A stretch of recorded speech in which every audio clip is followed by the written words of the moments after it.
ច្រៀងរៀបរាប់ពន់នឹងទេ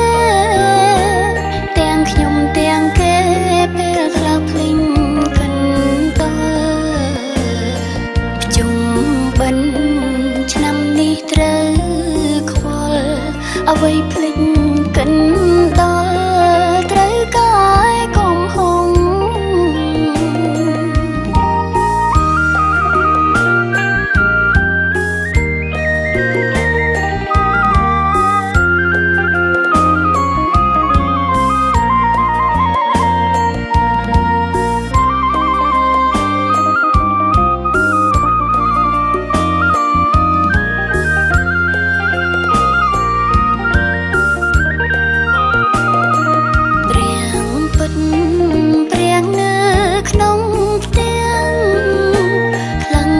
សំពេង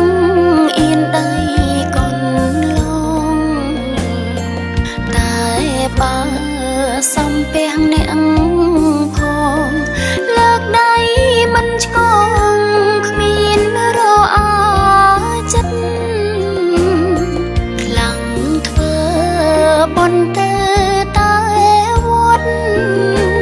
ឲ្យម៉ែអត់មិនស្គាល់ព្រៀងពិត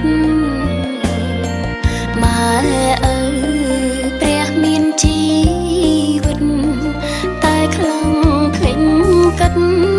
មិនយល់ខុសត្រូវកូនខ្លាំងម៉ែចង់ទៅវត្តតែកូនហាមាត់ប្រឹងខូនឲ្យជួយម៉ែចៅសើខ្លាំងម៉ែគួរខានខ្លាំងទៅព្រោះពេលអីឡើខែកូនរ